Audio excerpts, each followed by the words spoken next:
ចំពោះរឿងអ៊ីស្រាអែលជាមួយនឹងប៉ាឡេស្ទីនបើសិនជាខ្ញុំនិយាយប្រាប់បងប្អូនថាអ៊ីស្រាអែលតាំងពីដើមមកគឺជាអ្នកដែលរងគ្រោះអ៊ីស្រាអែលតាំងពីដើមមក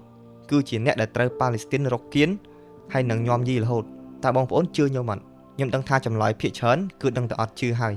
សួរថាមិនបានអញ្ចឹងនេះក៏ដោយសារតែខ្ញុំបានតាមដានពីរឿងទាំងអស់នេះក៏ដូចជាបានតាមដានពីប្រជាជនកម្ពុជាយើងអំពីរឿងនេះផងដែរអញ្ចឹងខ្ញុំគិតថាបងប្អូនប្រហែលជានឹកឃើញហើយថាហេតុអ្វីបានជាកន្លងមកខ្ញុំមិនដែលសូវធ្វើពីអ៊ីស្រាអែលហើយនិងប៉ាឡេស្ទីនទេពីព្រោះខ្ញុំដឹងថានៅពេលដែលខ្ញុំធ្វើទៅគឺខ្ញុំពិបាកនឹងនិយាយដើម្បីឲ្យបងប្អូនជឿម្យ៉ាងវិញទៀតនៅពេលដែលខ្ញុំនិយាយទៅហើយគឺខ្ញុំប្រកាសជាទទួលបាននៅពាក្យជេរប្រមាថក៏ដូចជាការវាប្រហារខ្ញុំអីចឹងទៅប៉ុន្តែខ្ញុំបកត្រឡប់ក្រោយវិញគឺថាខ្ញុំអត់អាចទុករឿងហ្នឹង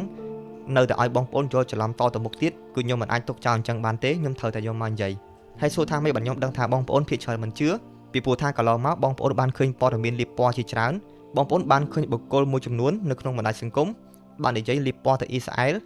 តាមអ្វីដែលគេមើលឃើញតាមអ្វីដែលគេឮបងប្អូនមានដឹងថាសូម្បីតែសារព័ត៌មានធំៗមួយចំនួននៅក្នុងប្រទេសកម្ពុជាក៏បាននិយាយលៀបពណ៌ទៅអ៊ីស្រាអែលដែរ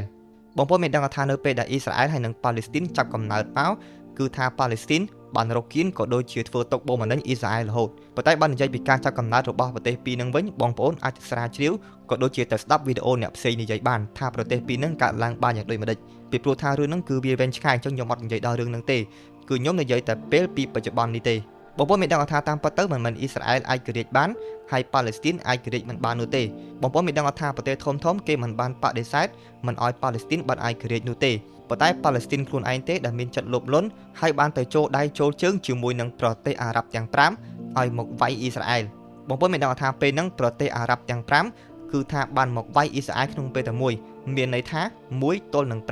ប៉ុន្តែបងប្អូនបានដឹងថាប្រទេសទាំង5នោះគឺបានធ្វើសង្គ្រាមចាញ់អ៊ីស្រាអែលរហូតដល់ទៅ3ដងអញ្ចឹងបងប្អូនស្ដាប់ឲ្យទាន់ប្រទេសអារ៉ាប់ទាំង5នោះមិនមែនមកវាយអ៊ីស្រាអែលតែម្ដងទេគឺមកវាយ3ដងប៉ុន្តែចាញ់អ៊ីស្រាអែលទាំង3ដងបងប្អូនមានដឹងថាប៉ាឡេស្ទីនបានទៅចូលរួមជាមួយនៅប្រទេសអារ៉ាប់ទាំង5ហ្នឹងគឺដើម្បីចង់លុបបំបាត់ក៏ដូចជាបល្ល័យពូជសាសន៍អ៊ីស្រាអែលឲ្យបាត់ពីផែនដីតែម្ដងបន្ទាប់ពីពេលហ្នឹងមកគឺថាប៉ាឡេស្ទីនមិនសុខចិត្តទេគឺថាប៉ាឡេស្ទីនតែងតែឈ្លានពានរកគៀនក៏ដូចជាញោមញីអ៊ីស្រាអែលមករហូតនិយាយទៅអាញោមញីឈ្លានពានប្រទេសអ៊ីស្រាអែលហ្នឹងគឺថាដូចប្រទេសអាចោសៀមវាមកឈ្លានពានប្រទេសកម្ពុជាយើងអញ្ចឹងប៉ុន្តែអ្វីដែលជាភាពខុសគ្នាហ្នឹងគឺថាអ៊ីស្រាអែលគឺជាប្រទេសដែលខ្លាំងជាងអញ្ចឹងបងប្អូនដឹងថាបន្ទាប់ពីអ៊ីស្រាអែលទ្រាំលេងបានគឺថាអ៊ីស្រាអែលបានវាយបកប៉ាឡេស្ទីនវិញតែម្ដងហើយធម្មតាអ៊ីស្រាអែលគឺជាប្រទេសដែលខ្លាំងអញ្ចឹងហើយប៉ាឡេស្ទីនគ្មានកឡូអីជាមួយនឹងអ៊ីស្រាអែលទេអញ្ចឹងហើយបានជាអ៊ីស្រាអែលកន្លងមកចេះតែទ្រាំជាមួយនឹងប៉ាឡេស្ទីននឹងប៉ុន្តែនៅពេលដែលអ៊ីស្រាអែលទ្រាំលេងបាននៅពេលដែលគេវាយបកវិញប៉ាឡេស្ទីនក៏សម្ដែងថាខ្លួនគឺជាជនរងគ្រោះ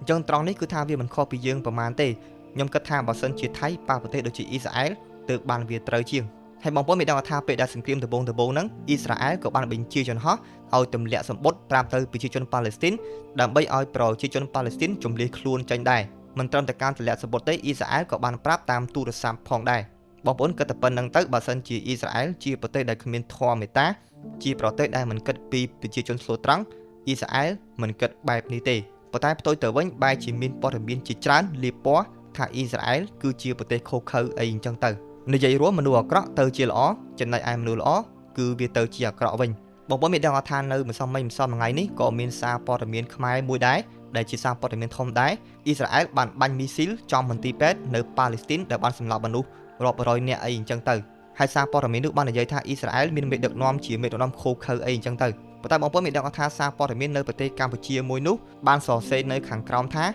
ប្រភពព័ត៌មាននេះគឺចេញពីរដ្ឋាភិបាលប៉ាឡេស្ទីនអញ្ចឹងត្រង់ចំណុចនេះខ្ញុំចង់ឲ្យបងប្អូនគិតវិញថាតើព័ត៌មានដែលចេញពីរដ្ឋាភិបាលប៉ាឡេស្ទីនគឺជាព័ត៌មានដែលទុកចិត្តឬក៏យ៉ាងម៉េចបានជាសារព័ត៌មានធំៗខ្មែរមួយចំនួនយកមកផ្សព្វផ្សាយក៏ដូចជាធ្វើឲ្យប្រជាជនខ្មែរយល់ច្រឡំរហូតមកដូចដែលខ្ញុំបានប្រាប់បងប្អូនពីដើមវីដេអូមកអញ្ចឹងគឺប៉ាឡេស្ទីនទេដែលដើរតួគឺជាជនរងគ្រោះហើយទម្លាក់កំហុសឲ្យទៅអ៊ីស្រាអែលតាំងពីដើមមកអញ្ចឹងខ្ញុំចង់ប្រាប់បងប្អូនថាព័ត៌មានដែលប៉ាឡេស្ទីនបាននិយាយថាអ៊ីស្រាអែលបាញ់ទៅមន្ទីរពេទ្យវាគឺជារឿងដែលមិនអាចទុកចិត្តបាននោះទេហើយសួរថាហេតុអ្វីបានរឿងហ្នឹងគឺជារឿងដែលមិនអាចទុកចិត្តបាននេះក៏ដោយសារតែរឿងនេះធ្លាប់កើតឡើងច្រើនដងហើយដែលបងប្អូនបានដឹងអត់ថានៅឆ្នាំ2023ប៉ាឡេស្ទីនក៏ធ្លាប់ធ្វើបែបនេះដែរដោយបាននិយាយថាមីស៊ីលរបស់អ៊ីស្រាអែលបានបាញ់ចំមន្ទីរពេទ្យប៉ាឡេស្ទីនតែបងប្អូនមិនដឹងថាគ្រាប់មីស៊ីលនោះវាគឺជាគ្រាប់មីស៊ីលរបស់ប៉ាឡេស្ទីនខ្លួនឯងសោះដែលបាញ់ទៅមន្ទីរពេទ្យខ្លួនឯងហើយសួរថាមិនបានប៉ាឡេស្ទីនធ្វើអញ្ចឹងគឺដើម្បីទម្លាក់កំហុសឲ្យអ៊ីស្រាអែលនឹងឯងហ ហើយសារព័ត៌មានដែលបាននិយាយថាក្របមីស៊ីលនេះគឺជាក្របមីស៊ីលរបស់ប៉ាឡេស្ទីនហ្នឹងគឺចេញពីសារព័ត៌មាន Reuters តែម្ដងនិយាយទៅមិនមែនតែមានសារនិយាយទៅមិនមែនតែព័ត៌មាន Reuters ទេគឺថានៅមាន Al Jazeera នៅមានសារព័ត៌មានផ្សេងៗទៀតបងប្អូនគិតតែប៉ុណ្្នឹងទៅអញ្ចឹងហើយសួរថាព័ត៌មានរាល់ថ្ងៃនេះដែលចេញពីរដ្ឋាភិបាលប៉ាឡេស្ទីននេះតើឲ្យយើងជឿទុកចិត្តមិនដេចបានបើប៉ាឡេស្ទីនហ្នឹងគឺជាអ្នកលីពណ៌គឺជាអ្នកធ្វើបាបគេសោះហ្នឹងបងប្អូនត្រូវយល់ថាអញ្ចេះប៉ាឡេស្ទីនគឺចង់លុបបំបាត់អ៊ីស្រាអែលចង់ទៅវាយអ៊ីស្រាអែលឲ្យបាត់ពីផែនដីអញ្ចឹងខ្ញុំចង់សួរបងប្អូនវិញថាបើសិនជាបងប្អូន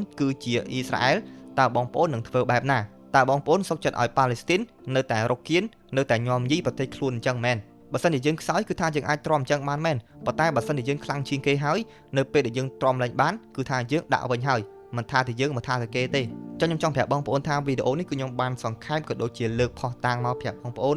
វាមិនច្រើនទេប៉ុន្តែវាគួរសមដែរហើយខ្ញុំក៏សង្ឃឹមថាមានបងប្អូនមួយចំនួនធំនឹងលែងយល់ច្រឡំលែងជឿអ្វីដែលបងប្អូនឃើញតែនឹងភ្នែកហើយសម្រាប់អ្នកដែលមិនជឿខ្ញុំក៏អត់ទៅពីព្រោះថាខ្ញុំបាននិយាយពីដំណើរដើមតងក៏ដូចជាផុសតាំងមកច្រើនអស់ហើយខ្ញុំក៏បានយកផុសតាំងមកបញ្ជាក់ឲ្យអស់ដែរខ្ញុំចង់ប្រាប់បងប្អូនថាខ្ញុំមិនដូចមនុស្សមួយចំនួនហើយខ្ញុំក៏មិនដូចសារព័ត៌មានមួយចំនួនដែរដែលចេះតែផ្សាយដែលចេះតែលាបពណ៌ដោយមិនដឹងពីការពិតនិងមិនដឹងពីប្រវត្តិសាស្ត្រពិតអញ្ចឹងខ្ញុំតែប្រាប់បងប្អូនថារឿងប្រវត្តិសាស្ត្រនេះគឺថាយើងត្រូវតែតាមដានពីមួយជំហានទៅមួយជំហាន